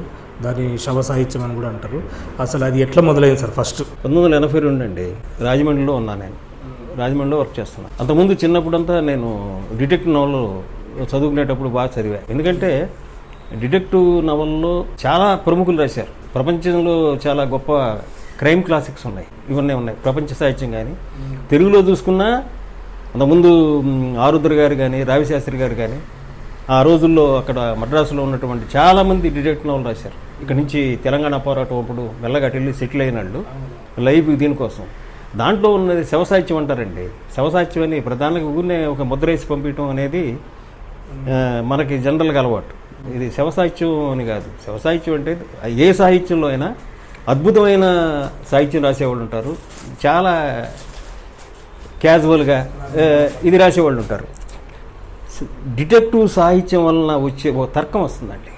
ఒక నేరం కానీ, ఒక దొంగతనం కానీ, ఒక హత్య కానీ జరిగినప్పుడు దాని వెనకాల ఉన్నటువంటి కారణాలను పరిశోధించడానికి చాలా చాలా చాలా పరిశోధన చేయాలి. చాలా మైన్యూట్ డీటెయిల్స్, ఒక వెంట్రుక, ఒక గోరు దగ్గర నుంచి ఆ గోళ్ళు ఏదైనా రక్కినప్పుడు ఆ గోళ్ళల్లో ఇరుక్కునే మాంసం దగ్గర నుంచి ప్రతిదీ, బ్యాంక్ అకౌంట్ ఒకటి కాదు, అది ఒక నిశ్చితమైనటువంటి పరిశీలనని మీకు అబ్జర్వ్. అందుకని డిటెక్టివ్ నవల్ రాసేవాళ్ళు కనుక ఒక రచనని చూస్తే ఆ రచన చాలా కీన్గా పట్టుకుంటాడు. అంత కీన్గా చేసే ఒక తర్కము, ఒక లాజిక్కు, ఇవన్నీ ఆ సాహిత్యం నేర్పుతుందండి. ఆ సాహిత్యం చదివి చాలామంది ఇప్పుడు తెల్లారు లేస్తే ఎన్ని నేరాలు, అన్ని ఆన్లైన్ నేరాలే కదా, నేరాలు జరుగుతుంది. బాగా చదువుకున్నాళ్లే డబ్బులు పంపిస్తారు, లేకపోతే నైజీరియా వీళ్ళ దగ్గర కానీ ఇన్ని రకాలైనటువంటి జరుగుతున్నాయి కదా, లక్షల కోట్లు. మరి ఇవన్నీ ఎవరు చెప్పాలి? క్రైమ్ రచయితలు వాళ్ళు పరిశోధించి చెప్తే, ఇది జరిగితే మనం చదివిన వాళ్ళు దీనికి దాని యొక్క దీంట్లో పడకుండా తమను కాపాడుకునే ఉంటుంది. అలాంటి ఇవి అయితే అప్పుడు దాకా నేనేదో 2 కథలు రాసిన మేమందరూ కూర్చున్నప్పుడు కథ రాశాను నేను. మా ఆఫీస్ ముందు తీసుకొచ్చిన అక్కడ ఎవరో ఈ కొంగ పిల్ల ఉంటాయి, కొంగ నోట్లో చేప ఉంటుంది, ఆ బొమ్మలు చూసి ఉంటారు మీరు. అన్ని రకాలు చేస్తారు, ఈ గేదె కొమ్ముతో చేస్తారు. అక్కడ ఏదో అమ్ముకుంటే మాది కళాపోసన అయిపోయి ఏదో కొనుక్కుని వెళ్ళాం, బేరం చేసేదంతా సింపుల్గా చెప్పాలంటే. అది మా టేబుల్ మీద పెట్టాం. టేబుల్ మీద పెడుతుంటే రోజు ఆ కొంగ పిల్లని చూస్తున్నాడు మా చిన్నాడు పెద్దాడు చాలా సబ్జెక్టులు ఇస్తారు నాకు. చూస్తున్నాడు, చూసి ఒక రోజు అడిగాడు, ఏంటి ఎప్పుడు దానికి చేపల కూరేనా అన్నాడు. ఓహో ఇటు చేపల కూర తినాలంటుందని చెప్పి మరుసటి రోజు చేపలు తీసుకొచ్చి వండిస్తే అప్పుడు కూడా వాడు దృష్టి మారపోతే ఈ లోపల తింటుంటే ఎవడు మా పెద్దాడు ఏదో జోకేస్తే ఆ చెయ్యి తగిలి ఆ కొంగ బొమ్మ కింద పడింది. కొంగ బొమ్మ పడితే ఆ కొమ్మ బొమ్మ నోట్లో చేప కింద పడింది. సరే కింద పడింది కదా అని మళ్ళీ తీసి మా కొంగ నోట్లో పెట్టాం. అలా చాలా సీరియస్గా చూశాడు. ఏంటి వాడు చాలా అన్యాయం అనిపించినాక ఈడేం చేశాడు, రోజు కొంగ చేప. మన లైఫ్ కూడా ఇట్లాగే ఏముంది, పొద్దున్న లేస్తాం, ఆఫీస్కి వెళ్తాం, వస్తున్నాం, ఇది ఎంత రొటీన్ అయిపోయింది ఆ కొంగలాగా అనుకుంటున్నాడు. మనం మార్నింగ్ లేచేటప్పటికి ఆ కొంగ నోట్లో ఉన్న చేప పిల్ల బొమ్మ కొంగ పిల్ల నోట్లో ఉంది. షాకు. అంటే ఇదేంటి చేసి ఇటు నవ్వుతున్నాడు వీడు. అంటే జీవితాన్ని అసలు కొత్తగా చూడటం. ఈ కథ రాసి ఎవరో పంపిస్తారో తెలియదు, ఎవరు పంపిస్తారు. నాకు అప్పుడు ప్రజాశక్తి రాస్తే వాళ్ళు ఎయ్యరు, ప్రజాసాహితీ పంపిస్తే 9 ఏళ్ళు 10 నెలలు పెట్టుకునేవాళ్ళు, సమాధానం ఇచ్చేవాళ్ళు కాదు. ఏంటి చిన్నప్పటి నుంచి అప్పుడు అపరాధ పరిశోధన గుర్తొచ్చి దానికి పంపించేటప్పటికి వారం రోజుల నుంచి పెద్ద కార్డు వచ్చేసింది. వారం రోజుల్లో మీది పలానా మీ కథ నచ్చింది. అదేమన్నా అపరాధ పరిశోధన నవల, ఇది ప్యూర్ సోషల్ కథ, ఒక ఇది కదా, మీ కథ మాకు నచ్చింది, ఇది పలానా ఎడిషన్లో ప్రింట్ చేస్తున్నాం అని వచ్చింది. అది కూడా చెప్పేవాడు ఆయన. ఏది 7 ఎడిషన్లో వేస్తున్నాము, అది ఒకవేళ మీరు స్టాంపులు పంపపోయిన వెనక్కి పంపించేవాడు. శ్యామ దామోదర్ రెడ్డి గారు గొప్ప ఎడిటర్లో ఆయన ఒకడు వచ్చినాక నవల గారు ఇంకో పత్రిక ఉంది అన్న చెప్పినట్టు, అబ్దుల్లా అన్న వీళ్ళంతా మాకు అక్కడే మేము అందరం కలిసి ఆ పత్రికలో రాసేవాళ్ళం. ఏది అపరాధ పరిశోధన, అప్పుడు దాకా పేరు లేదు. అపరాధ పరిశోధన రాసినాక అదే రోజుల్లో పల్లకీలో ఒక ఎడిటర్ గారు అజాద్ అనే పేరుతో రాసేవాడు. నా పేరు అజాద్, చంద్రశేఖర్ అజాద్ కాకుండా అజాద్ అనే పేరుతో రాశాడు ఆయన. అంత పేరు వచ్చింది నాకు. ఏది దీన్ని రాసేవాళ్ళం. రాసినాక ఒక నవల కోసం రాస్తుంటే సగంలో ఆగిపోయిందండి. రాజమండ్రి అంతా తిరుగుతున్నా, అక్కడ ఆగిపోయింది నవల. తర్వాత దానికి రంగుల ప్రభావం అని పెట్టానండి. రంగుల ప్రభావం పేరు పెట్టి మొత్తం మీద కంప్లీట్ చేసి పంపించినాక మళ్ళీ వెంటనే లెటర్ వచ్చింది, నేను నవలగా యాక్సెప్ట్ అయింది, కథ యాక్సెప్ట్ అయిందని. అయినాక దానికి పేరు ఫస్ట్ నేను పెట్టింది కూడా వేరే పేరు పెడితే సంకేతం అని పెట్టా. ఆ కథకి కళాభినివేశం ఆయన పెట్టాడు. ఈ రంగుల దీనికి శ్వేతపత్రం అని పెట్టాడు. గొప్ప మన పేర్లు పెట్టడం ఆయన దగ్గరే నేర్చుకున్నా. ఎవరి దగ్గర, మన శ్యామదామోదర్ రెడ్డి గారి. ఒక్కోసారి కథ రాసి పంపించేవాళ్ళం, పేరు కూడా పెట్టేవాళ్ళం కాదు. ఆయన అంత అద్భుతమైన ఎడిటరు. రెండోది 140 పేజీల్లో 100 పేజీలు ఎడిట్ చేసేవాడు. నీకు ఎక్కడ బోర్ కొట్ట, నీకు కంటిన్యూటీ పోదు. ఇవన్నీ అక్కడ నేర్చుకున్నాను నేను. ఆయనకి ఇవన్నీ అవసరంలా, వాతావరణం అక్కడ ఇదిగా ఉంది, చల్లగా ఉంది, ఏమో డైరెక్ట్గా విషయం టు విషయం వెళ్ళిపోవాలి. చక్క ఆ పాఠకులకి చదువుకుంటూ వెళ్ళిపోవాలి. మిగతా ఇవన్నీ అసలు ఒప్పుకునేవాడు కదా. మా పత్రిక ఇది పనికిరాదు అంటే ఎవరైనా ఇవన్నీ వర్ణనలు ఈ మాకొద్దు, స్ట్రైట్ విషయంకి వెళ్ళిపో, విషయం టు విషయం.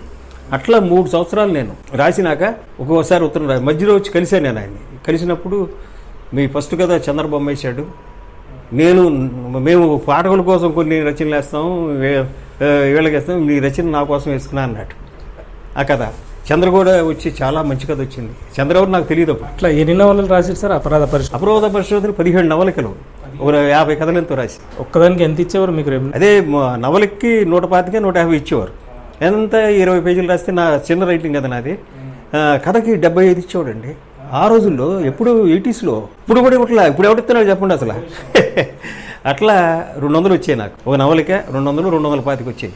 నా జీతం 180, 82 దాకా. 82 తర్వాత ఇప్పుడు రెగ్యులర్ అయింది, రోజు 10 రూపాయల జీతం అనుకోండి. అది తీసుకుని మా మదర్ని చూడటానికి వెళ్తాం. అక్కడి నుంచి మనకు పత్రిక ఉంటే చాలండి, ఆటోమేటిక్ వస్తుంది. మన రచనలు వేస్తుంటే మనం చచ్చినట్టు రాయాలి కదా. అంటే అప్పటి వరకు సార్ మీరు అంటే వేరే ఉద్యోగం లేదు, దీన్నే వృత్తిగా ఎంచుకున్నారా? ఉందా చిన్న ఉద్యోగం? అయ్యో అనేక రకాల ఉద్యోగాలు ఉన్నాయి. కిళ్ళి కొట్లు పనిచేసా, రొయ్యలు కొట్టా, ఒకటి కాదు నేను చేసింది. అవి చేస్తూనే ఇట్లా రాస్తూ ఈ ప్రయత్నాలు చేస్తా. నేను అపరాధ పరిశోధన పంపించేటప్పుడు ఏపీఎస్టీసీలో చేస్తున్నా. అక్కడి నుంచి ట్రాన్స్ఫర్ అయింది. అప్పుడు ఇంక రెగ్యులర్ కాల, రోజు 10 రూపాయలు జీతం. అది అట్టా 2 సంవత్సరాలు పనిచేసాం, 2.5 సంవత్సరాలు ఊర్లోనే ఉన్నారు అప్పుడు. రకరకాల ఊళ్ళు, హైదరాబాదు, గుంటూరు నుంచి రాజమండ్రి అయింది. రాజమండ్రి నుంచి మళ్ళీ 1 సంవత్సరంన్నరలో మళ్ళీ ఒంగోలు వెళ్ళిపోయాం. అక్కడ 6 వేళ్ళు ఉన్నాం. అక్కడ ఉన్నప్పుడు ఇవన్నీ అందమైన పోతాం దగ్గర నుంచి ఇక అక్కడ. తర్వాత ఏలూరులో. తర్వాత సార్ మీరు కథ వైపు మళ్ళీరు. ఆ కథ ముందు నుంచి ఉంది. ఇప్పుడు అపరాధ పరిశోధన కథ, నవలిక. కథ ఎప్పుడు ఉంది. అది ఎట్లా కథ రాయాలని ఎట్లా అనిపించింది సార్? అది అసలు ఫస్ట్ రాసింది కథే కదా సోదరా. ఫస్ట్లో కాలేజీ సౌందర్య కానీ, తర్వాత జై శ్రీమాస్ పత్రికలో కానీ ఓ పక్కన కథలు నడుస్తున్నాయి, నవలికలు, నవలలు, చిన్న నవలికలు, బాల సాహిత్యం. అక్కడి నుంచి అందమైన పూలతోటి నుంచి అక్కడ మళ్ళీ కొంత గ్యాప్ వచ్చింది. ఆ అందమైన పూలతోటి తర్వాత మా హృదయం తర్వాత జమీందార్ కోట, అది ఆంధ్రప్రభలో సీరియల్ అయింది. జమీందార్ కోట తర్వాత దేవత ఓ దేవత. అక్కడతో అయిపోయింది సోదరా. ఈ నవలు లేవు, నవలు ఎవరు వేసుకునే పరిస్థితి లేదు అప్పుడు. లేకపోతే 20-30 నవలు రాసి ఉండేవాడిని పిల్లల్ని. ఇంకా ఈ పాటికి వేసుకోకపోతే ఇంకేం రాస్తాం. మెల్లగా ఇటు సీరియస్ నవలకి, కుటుంబ నవలకి, ఇటు తాత్విక నవల అంటే బ్రేక్ చేస్తారు, ఒక్కొక్క దాని రొటీన్ పోకుండా అట్లా వెళ్ళిపోయాం. ఎక్కడ ఏది ఉంటే అది అట్లా. తర్వాత మీరు ఇది కాలమిస్ట్ కూడా అన్నారు సార్. కాలం అంటే ఏ పత్రికల్లో దేని? ఇప్పుడు ప్రజా సాహిత్యంలో పిల్లల ప్రపంచం అని, అట్లాగే వాయిస్ ఆఫ్ చిన్ని అని పిల్లలది. వాయిస్ ఆఫ్ చిన్ని 18 వారాల పలకలు వచ్చి పిల్లల ప్రపంచం, సుకుసుకు రైలు, అలా మూమెంట్స్, మూడ్స్, ఎక్స్ప్రెషన్స్, ఇంప్రెషన్స్, దరువు, ఆవాజ్, ఇట్లా 17 కాలమ్స్ ఉన్నాయి. 750 పీసులు ఉన్నాయి నాయి. అదిగాక మహిళలకు వేరే పేరుతో రాసేవాడిని. చిన్నపిల్లలకి వారం ప్రజాశక్తికి ఒకటి ఈ కాలము, ఒకటి పిల్లల కథ, ఒకటే మహిళల కాలం. సంవత్సరం పాటు అది. ఆవాజ్ 5 ఏళ్ళు రాశా. ఆవాజ్ ఏ పత్రికలో సార్? అది ప్రజాశక్తి 5 years. వాళ్ళు రెమ్యునరేషన్ ఇచ్చేవాళ్ళ ఇలా? అది వాళ్ళు పిల్లల పత్రికలు, కమ్యూనిస్ట్ పత్రికలు ఏమిస్తారు జనరల్గా. వాళ్ళు అప్పుడు ఇచ్చారు కొంత. పేరేం కాదు, మన నేపథ్యం కమ్యూనిస్ట్ నేపథ్యం కదా. మా నాన్న కమ్యూనిస్టుగా 62లో చనిపోయాడు. 6 ఏళ్ళు జైల్లో ఉన్నాడు మీ తెలంగాణ పోరాటం అప్పుడు. అక్కడ గుంటూరు కృష్ణా జిల్లా వాళ్ళని తీసుకెళ్లేవాడు. కల్లూరు జైలు 6 ఏళ్ళు. అప్పుడు ఇంకా మేము పుట్టలా. ఫస్ట్ అన్నయ్య, అమ్మాయి, మా అక్క. తర్వాత వచ్చినాక మేము పుట్టాము ముగ్గురం. ఆ తర్వాత 62లో చనిపోయారు ఆయన. హార్ట్ ఇది వచ్చి ప్రాబ్లం వద్దు. అప్పటికే పార్టీ చీలే పరిస్థితి. లోపల చీలిపోయింది కానీ అఫిషియల్గా చేయాల. 64లో జరిగింది చైనా యుద్ధం. ఇప్పటికి మా నాన్న పేరుతో గుంటూరు సిపిఎం ఆఫీస్ ఉంటుంది. తర్వాత నవలలు. ఇప్పుడు అపరాధ పరిశోధనలు అంటే నవలిక లేదన్నారు. నవలలు అది ఎప్పుడు సార్ అట్ట? నవలు అదే చెప్పాక ఇందాక, నవల ఒకటి రాసి తీసుకెళ్ళానన్నా కదా ఆయనకి. ఏది వెలుతురు కావ్యం రాసి తీసుకెళ్ళిపోయా. ఈ నవలు కూడా చిన్నపిల్లల నవలలే కదా సోదరా. 70-80 పేజీలే. తర్వాత చతుర్లో ఒక 7 నవలు వచ్చినాయి. స్వాతిలో దాదాపు 14-15 నవలు వచ్చి ఉంటాయి మంత్లీ. ఇక అక్కడి నుంచి అన్ని సీరియస్ నవల్లే. అది ఆ రోజు ఆయన అయిపోతే అవతల బారేసుకోవటం. ఆయన కానీ కొన్ని చిత్ర ప్రసాదరావు గారు అయిపోతే ఇంకెవరు వేయరు, సీరియస్ ఎవరు వేయరు. అప్పుడు అదంతా కమర్షియల్ గోల్ అప్పుడు ప్రపంచం అంతా. మనకు కూడా ఏంటంటే స్పేస్ కావాలి. నీకు బాల సాహిత్యంలో ఎవరు రాసేవాళ్ళు కాదు. థ్యాంక్లెస్ జాబ్ అది. రెమ్యునరేషన్ ఉండదు, పేరు ఉండదు. అక్కడికి వెళ్ళాం మనం. అక్కడికి వెళ్తే ఎక్స్పెరిమెంట్ చేయొచ్చు. నేను అదే చెప్తా కుర్రాళ్ళకి, ఎక్కడ స్పేస్ ఉందో అక్కడికి వెళ్ళండి. ఇప్పుడు లేదు, నీకు ఎక్కడ స్పేస్ ఉందో అది అబ్జర్వ్ చేయి. ఎక్కడ ఖాళీ ఉంది, దేనికి వెళ్తే నీకు మినిమం గుర్తింపు వస్తుంది. అది రాస్తే నువ్వు త్వరగా సక్సెస్ అవుతావు, గుర్తింపులోకి రావడానికి అవకాశం. అంతేగాని మనం ఈ బాటలోనే ఇంత పెద్ద పోటీ ఉన్నప్పుడు ఇంత ఆటలో వెనకబడి వెళ్తే అది అవకాశాలు కుదరవు. చాలా టైం తీసుకుంటుంది. ఎన్ని కథలు, ఎన్ని నవలలు ఉంటాయి సార్ మీరు ఇప్పుడు? 850 కథలు ఉంటాయండి. నవల్లో వచ్చేసి 85 నవళ్ళు, 17 నవలికలు, 85 అయింది. ఇగాక జీవిత చరిత్రలు రాశాను. అప్పుడు పోయిటరీ బుక్ అయ్యలేదు కానీ ఒక 60-70 కవితలు, చాలా తక్కువ రాసి ఇన్నేళ్లలో. 60-70 కవితలు, ఈ కాలమ్స్, రేడియో, తర్వాత టీవీకి 5000 ఎపిసోడ్ రాశాను. టీవీకి ఎందుకంటే చిన్నప్పటి నుంచి నాకు సినిమా ప్యాషన్ ఉంది సోదరా. సినిమాకి రావాలని కోరిక చిన్నప్పటి నుంచి. మొదటి నుంచి నా భార్య, నేను పెళ్ళి వెళ్తుంటే, రిక్షాలు వెళ్తుంటే, నేను రేపు సినిమాలోకి వెళ్తానంటే నన్ను విచిత్రంగా చూసి ఫస్ట్ ఇదేంది ఇట్లా మాడుతున్నాడు. ఆ రోజు నాకు రోడ్డు మీద నిలబడిన మా మామయ్య కొంచెం దూర బంధువులు అమ్మాయిని ఇచ్చారు. నన్ను నమ్మి వచ్చింది. ఉద్యోగంలో ఏమీ లేదు. సినిమాలోకి వెళ్తానంటే ఏం తిట్టన్నాడు అని. వెంటనే 2 పిల్లలు. 50 ఏళ్ళ తర్వాత వాలంటీర్ తీసుకుని నేను వచ్చా సినిమాలో కథలోని వచ్చి పరుసూరి సోదరుల దగ్గర సంవత్సరంన్నర అప్రెంటిస్ చేశా. ఎందుకంటే స్క్రీన్ ప్లే వేరు, డైలాగ్స్ వేరు. ఇది ఈ రెండు ఆ గ్రామర్ వేరు. మనకు నవల రాయటం వచ్చు, కథ రాయటం వచ్చు, కానీ అవి వస్తే చాలదు. స్క్రీన్ ఎవరి దగ్గర వర్క్ చేయాలి మనం.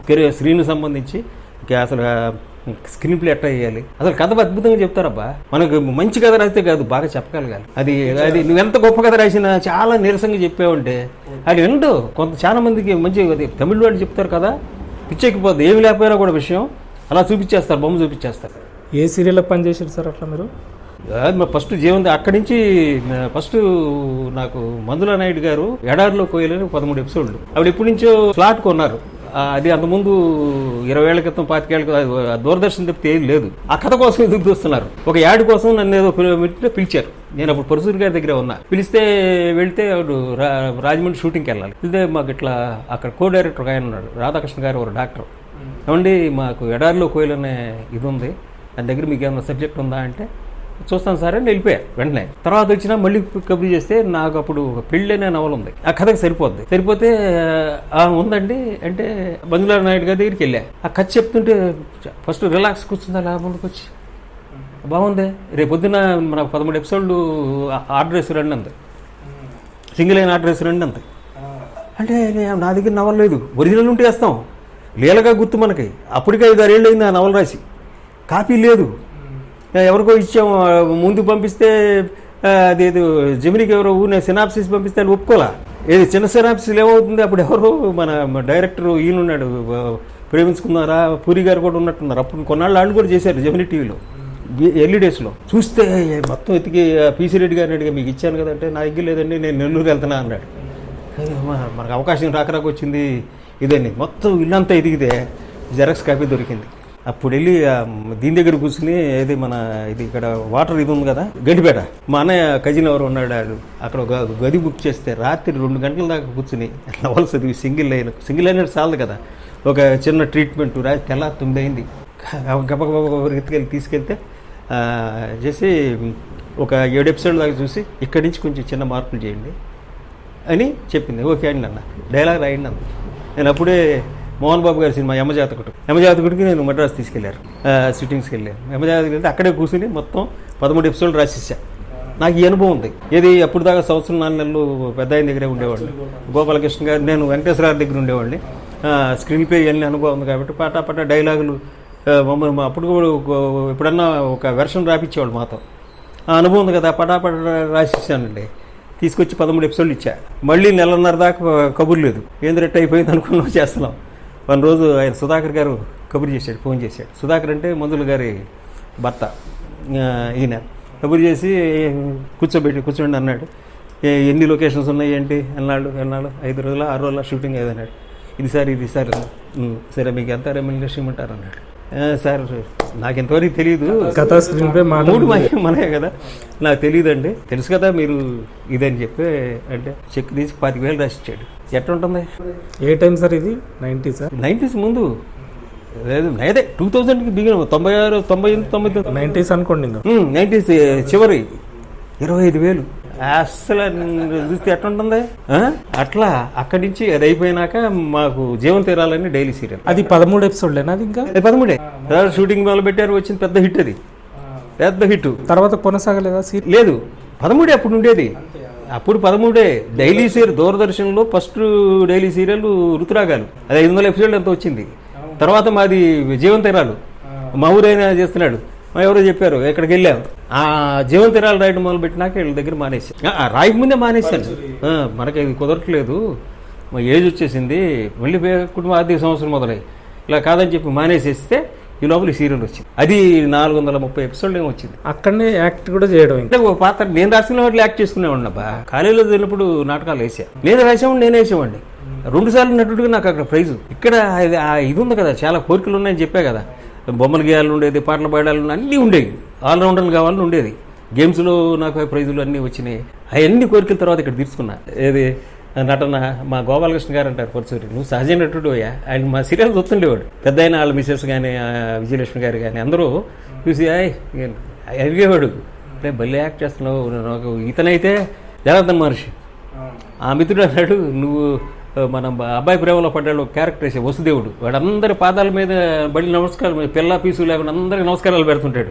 ఎవరీడు ఎక్కడికి వచ్చినాడు ఇట్లా నమస్కారాలు పెడుతున్నాడంటే ఆడి పేరు వసుదేవుడు అండి.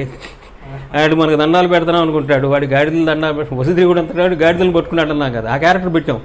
నువ్వు మాకెవరికి చెప్పినా నువ్వు నటుడిగా సెటిల్ అయిపోయాడు కదా, ఆ చిన్న సినిమాలు చేసావు వాళ్ళ ఎవరో జనార్దన్ మహర్షి అట్లా పేర్ని నేను వేసిన రాధామధు లయ అన్నిట్లో నేను రాసుకున్నట్లు వేసాను. మా గంగరాజు గారు వాళ్ళు కూడా ఒప్పుకున్నారు. తర్వాత వాళ్ళే ఎందుకు వేసామని మొదట్లో అన్నీ, తర్వాత వాళ్ళే మళ్ళీ వేయమన్నారు. నేను రాసే వాటిలో వేసామని 1-2 బయట వాళ్ళకి చివరిలో చేశాను. కానీ గృహలక్ష్మి నేను రాసే దాంట్లో సరదాగా ఒక పాత్ర రాసుకునేవాడిని, నేను చేస్తుండేవాడిని. ఇది ఇంకోటిసారి ఇప్పుడు చతుర విపుల స్వాతి ఆంధ్రభూమి ఈ ఆట ఈ నవల్స్ కథల పోటీలు పెట్టినప్పుడు ఎక్కువగా మీ పేరే వినిపించేది అసలు. అంటే అప్పుడు రచయితలు అనుకోలేదు ఈయన ఇంతగానం ఎట్లా రాస్తాడు, అసలు ఎక్కడ చూసినా ఈయన పేరే కనిపిస్తుంది అనేది ఒకటి వచ్చింది. అది ఎట్లా సార్ అంటే ఇప్పుడు పోటీ పడగానే మీకు అనిపిస్తుందా నేను ఉరకాలి, నేను రాయాలి? పోటీ అంటే ఇంకో విమర్శ కూడా ఉంది, నువ్వు పోటీలు తప్పితే రాయవని అని. కానీ ఇప్పుడు నాకు 85 నవలలు రాశా కదా, 80 నవలు పోటీలు జరిగినాయా? లేదు కదా. 85 నవల పోటీలు అయితే జరగలేదుగా మనకి ఎంతకాలం వచ్చిన నుంచి. అట్లాగే ఇన్ని కథల పోటీ ఈ మధ్య పెరిగినాయి సోదరా. ఇదివరకు ఆంధ్రజ్యోతి ఉందనుకో సంవత్సరానికి ఒకసారి పెట్టేవాళ్ళు. ఇప్పుడు తర్వాత స్వాతి వచ్చినాక సంవత్సరానికి 4-5 పోటీలు ఉంటాయి. అన్ని రకాల కథల పోటీలు ఉంటాయి, నవల పోటీ ఉంటుంది, వీక్లీ నవలు ఉంటాయి, మంత్లీ నవల పోటీలు ఉంటాయి. ఇదివరకు 100 ఎడిషన్లకు ఒకసారి చతురవాళ్ళు 100 ఎడిషన్లు అయితే కానీ పోటీ పెట్టేవాళ్ళు కాదు. అది మనం పోటీలో పాల్గొనాలి అనేవాడిని. నేను నాకేంటి ఈ పనులు, ఇట్లాంటి పనులు, ఉద్యోగాలు, ఈ పనుల మధ్య కేవలం 3 రోజులు 4 రోజులు 5 రోజులు నవలు రాసినవి ఉన్నాయి. నిద్రపోయేవాడిని కాదు. నిద్రపోకుండా మొదలు పెడితే అది పూర్తయ్యేదాకా కలిసి వచ్చింది. అట్లా రోజుకు 18 గంటలు రాష్ట్రం వాస్తవమే. అది 18 గంటలు ఎట్లా సాధ్యం సార్? అది వాస్తవమే. అది రాయటం అంటే ఇప్పుడు థింక్ చేయడం కూడా రాయటంలో భాగమేగా. పడుకున్న ఆ పాత్రలు వచ్చాయబ్బా, ఎన్ని రకాలు, ఒకటి కాదు కదా. టీవీ సీరియల్, నవల, కథలు కంటిన్యూస్ గా కూర్చుని హ్యాండ్ రైటింగ్ మీరు రాసి హ్యాండ్ రైటింగ్ ఇప్పటికి రాదు, చేతితో రాసేయటమే. రాసుకుంటా అసలు. అంటే ఒక సోవియట్ రైటర్ చెప్పాడబ్బా, ఒక కొత్త రచయితకి అయితే అతను మూడ్లోకి వెళ్తేనే రాస్తాడు, ఆ రచయితకు తగ్గ మూడ్లోకి వెళ్తే రాస్తాడు. ఎండమూరి కూడా ఒకసారి చెప్పాడు, నిన్ను బంజారా హిల్స్లో లేకపోతే ఇక్కడ ఇది ఉంది కదా మనం సెంటరు, అక్కడ కూర్చోబెట్టినా రాయాలి నువ్వు, రణగనోద్వంలో వచ్చినా రాయాలి నువ్వు, అంతే, నీకు సంబంధం లేదు. ఆడు కమర్షియల్ రైటర్, వృత్తిపరమైన, కమర్షియల్ వేరు, వృత్తిపరమైన రైటర్ అందాం.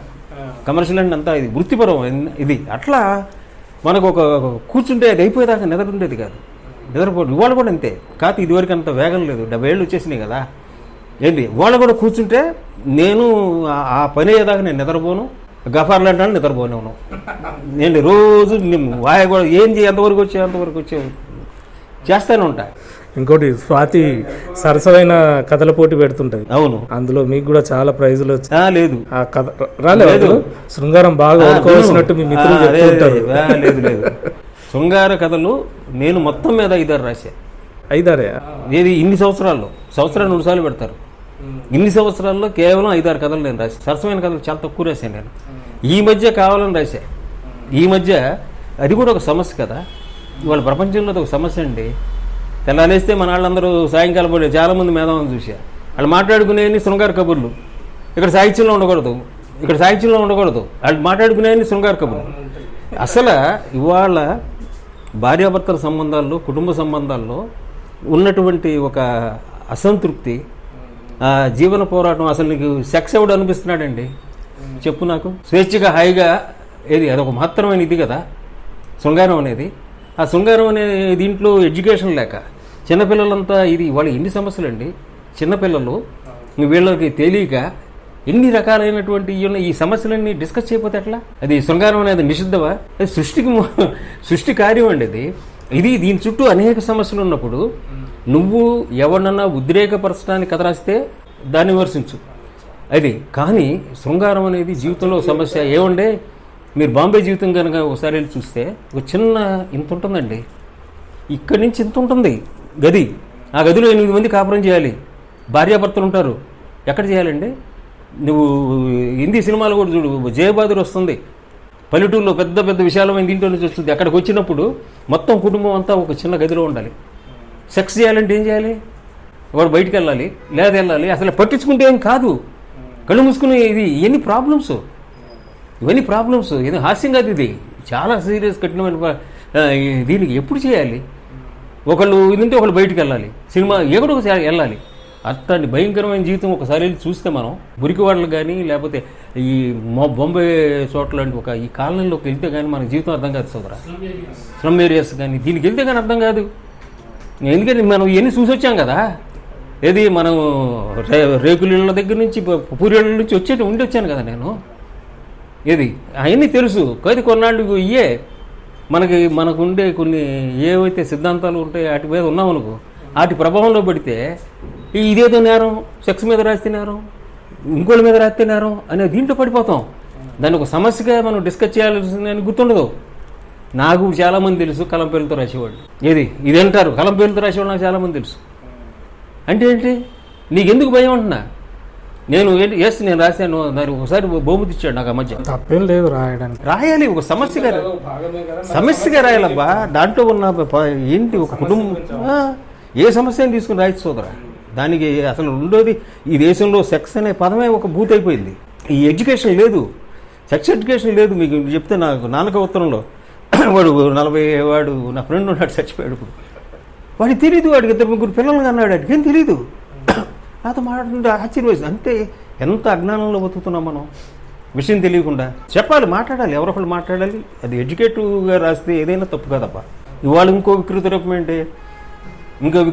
ఏంటి, in the name of love, in the name of ఇది. ఎవడు ఇష్టం వచ్చినంత కాలం పడి ఉన్నాడు, ఎప్పుడైతే ప్రేమ పోయిందో ఎవడు ఇష్టం వచ్చినట్టు తిరగచ్చు. దీనికి లిటరరీ. మరి దీన్ని ఏమంటారు ఈ కథల్ని? చెప్పు కదా. అందుకని మన పని మనం చేయటమే, మనం రాయాలనుకుంది రాయటమే.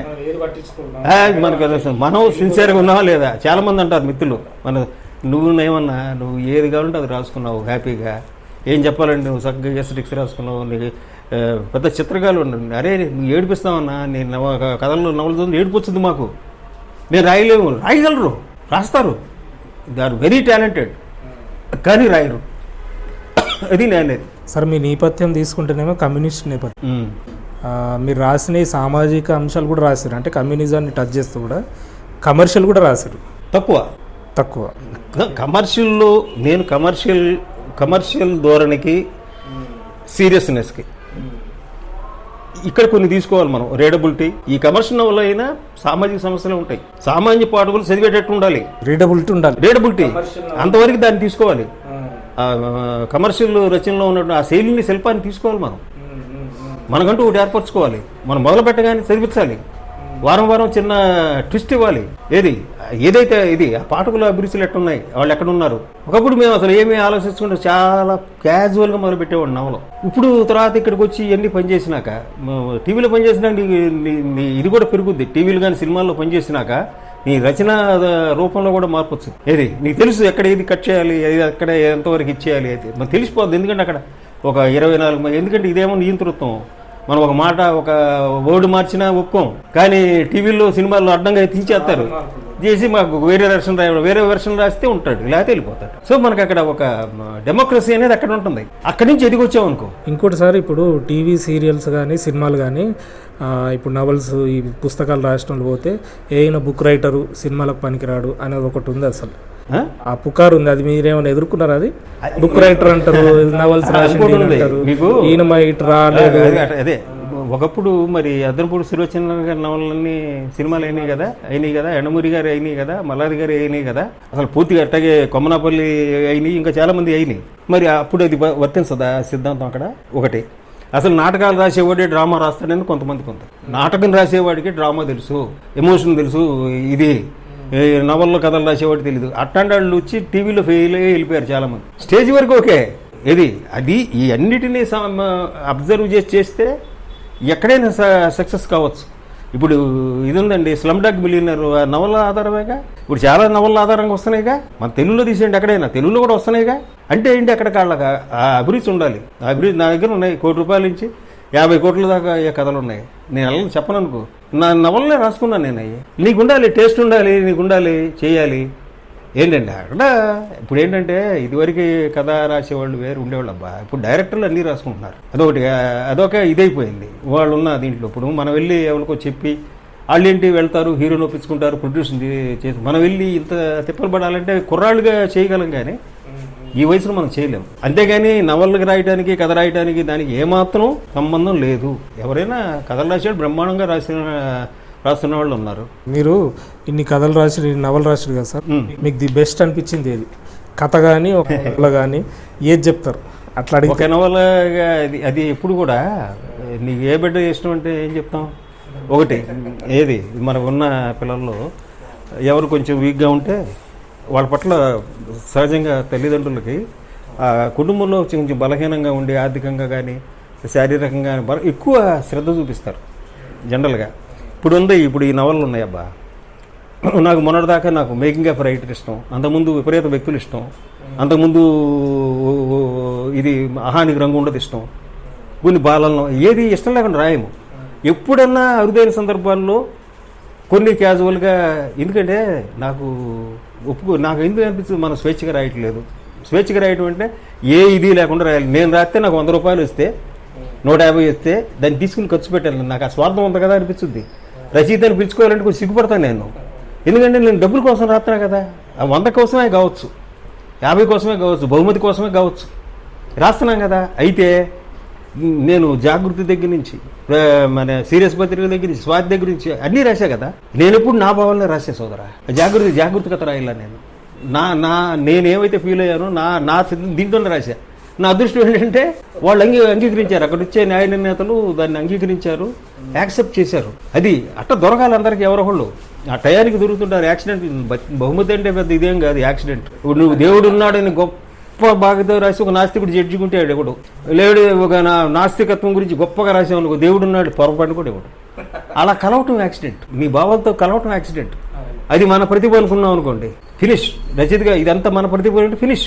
ఏది మనం సరస్వతి అంటే ఐ మీన్ ఈ మన సరస్వతి కంటే గొప్ప అనుకున్నాడు, నాశనం. మీరు రాసిన రచనలలో బాగా అత్యంత బాగా విమర్శలు పొందింది కానీ అత్యంత బాగా మెప్పులు పొందింది కానీ అంటే ఏది చెప్తారు సార్? అంటే ఇప్పుడు అందమైన పోతోట మొదలు పెడదాం. అది ఎప్పటికప్పుడేనబ్బా. కానీ మా ఇంటి మీద ఆకాశం సాక్షిలో వచ్చింది. 35 వారాల సీరియల్ సాక్షి పండేలో వచ్చింది. అప్పుడు నన్ను 22 వారాలు చాలు. 22 వారాలు చాలంటే 4 జనరేషన్స్ కదా. అది 35 వారాలు రాసుకున్నాను నేను. 35 వారాలు. చివరి రోజు 2 ఫోన్ నెంబర్ నా సెల్లు ల్యాండ్ లైన్ ఇచ్చారండి. ఒక వారం రోజుల పాటు అసలు నాకు ఊపిరి అడితే ఇటు మెసేజ్లు ఇవి ల్యాండ్ లైన్ ఇది ఎంత భ్రమపడి, అయ్యో మన రచన కోసం దేశమంతా ఎదురు చూస్తుందని భ్రమకు లోనవుతాం. 3000 ఫోన్స్ వారంలో.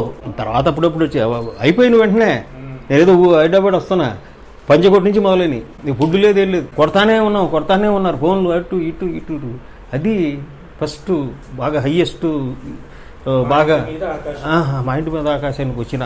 మిగతా అన్నీ ఏం రాసినా 150 లెటర్లు వచ్చాయి సోదరా నాకు. ఏది స్వాతిలో పడిన అప్పుడు లెటర్లు రాసేవాళ్ళు. 150 లెటర్లు. ఒక కథ రాస్తే 80 లెటర్లు 90 లెటర్లు తప్పు వచ్చాయి కాదు. నవలు రాస్తే విపరీతంగా నా దగ్గర ఇంత బొత్తి కార్డులు ఉండేవి. అందరితో నేను రాపిచ్చేవాడిని. ఆ కార్డుల మీదే నేను వాళ్ళకి జవాబులు ఇచ్చేవాడిని, ఇదంతా చేసేవాడిని. సార్, ఇప్పుడు మీరు ఒక రచన చేయాలనుకుంటే కొన్ని ఎక్స్పెక్టేషన్, అబ్బాయి కథ రాస్తే చాలా మందిని కదిలిస్తుంది, ఆలోచింపజేస్తుంది, అసలు సంచలనం అవుతుంది అని అనుకుంటారు. అట్లా రాసిన తర్వాత అది వెళ్ళి అంత మీరు ఊహించినంత కాలేదు, సక్సెస్ కాలేదు. అలాంటి సందర్భాలు ఏమైనా ఉన్నాయా సార్? అంటే కొన్ని రచనలు చేసినప్పుడు, కొన్ని రచనలు కాదు సోదరా, చాలా రచనలు చాలా హృదయం పెట్టి చలవ మాట అంటాడు.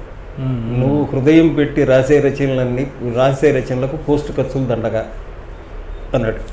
పోస్ట్ ఖర్చులు దండగా నువ్వు హృదయంతో రాసే రచనలకి. అట్లా మనము అనేక నవలు రాసినప్పుడు అది మనం ఆ పత్రిక పాలసీ ప్రకారం రాయం కదా. నాకు బలరాం గారు ఒకసారి చెప్పాడు, నీ నవళ్ళు వెనక్కి పంపించాలని నేను చాలా ఆలోచిస్తాను, నా పత్రిక పనికిరావు, నా పత్రిక కమర్షియల్ పత్రిక, అందుకని నేను చాలా ఇబ్బంది పడతాను నేను ఒకేసారి చెప్పారు. తర్వాత ఇది అలా రాసినప్పుడు, చాలా సిన్సియర్గా రాసినప్పుడు, అది వెంటనే ఆమోదించినప్పుడు కలిగే ఆనందం వేరుగా ఉంటుంది. చాలాసార్లు ఇప్పుడు ఉదాహరణకి పొద్దున ఆయన తెలుగుబుల్ నవల గురించి చెప్పారు. అది నిజానికి చాలా మంచి గొప్ప జీవితం, అది గొప్ప పోయిటరీ ఇదంతా. అది 5 చోట్ల తిరిగింది, 5 చోట్లకి తిరిగిన బహుమతి వచ్చింది.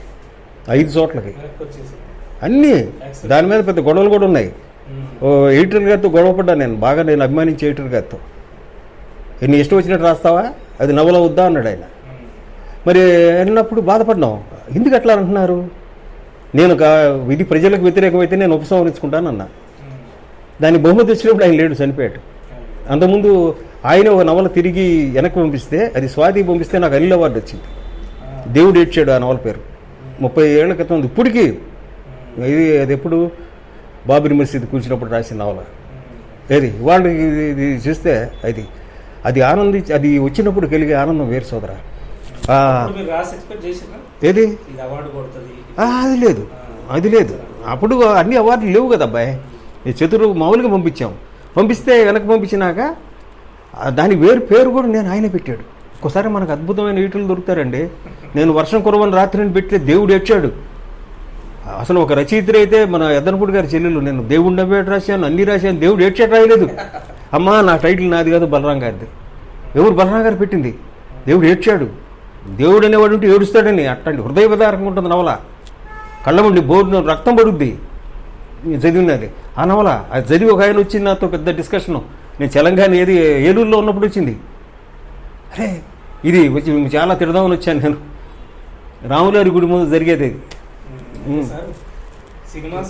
అయితే ఇంకోటి రెండోది ఏంటంటే, వచ్చినప్పుడు అట్లా చాలా సందర్భాల్లో 1కి 4 సార్లు తిరిగినాక బహుమతులు వచ్చినవే. అప్పుడు నిరాశ కలుగుద్ది. అది ఒక క్షణమే, 1 నిమిషం, మళ్ళీ వెళ్తాం, మళ్ళీ రాస్తాం అనేది. అది ఇంకా పాఠకుల దగ్గర అయితే ఫెయిల్ అయింది లేదు సోదరా. ఎందుకంటే పాఠకులు భిన్నంగా ఉంటారు, ఒక రకం కాదు. మీరు ఒక కథ రాస్తే 10 మందిలో 8 మంది బాగుంటుంటారు, 2 బాగుండదు అనరు. కానీ మెజారిటీ చూసుకున్నప్పుడు మనం ఎవరి కోసం రాసామో తెలుసు కదా, వాళ్ళు బాగుంటుందంటారు. అలాగే విమర్శ చెప్పేవాడు కూడా ఉంటారు, మంచి విమర్శ. అది మనం తీసుకుంటే డెవలప్ అవుతాం సోదరా.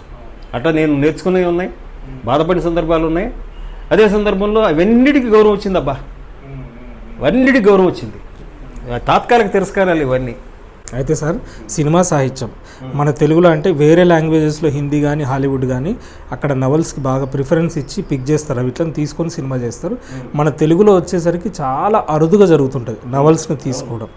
అట్లా మీరు ఇప్పటివరకు 89 నవల్స్ రాసినామంటారు. అట్లా మీ నవల్స్లో సినిమాలకు పనికొచ్చేవి ఉన్నాయా?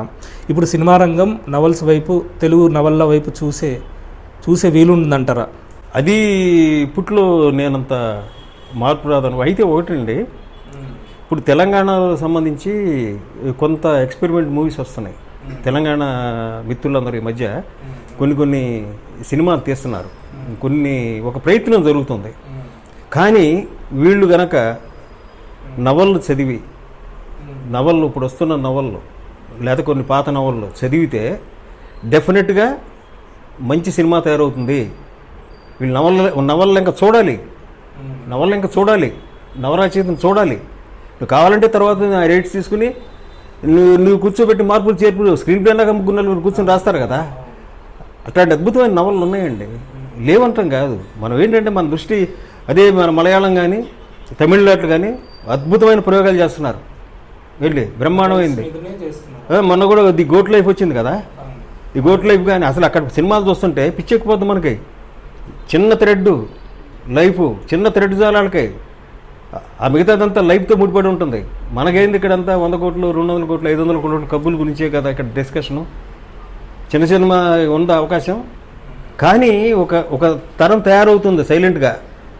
ఏది డెఫినెట్గా మంచి సినిమా వచ్చు సోదరా.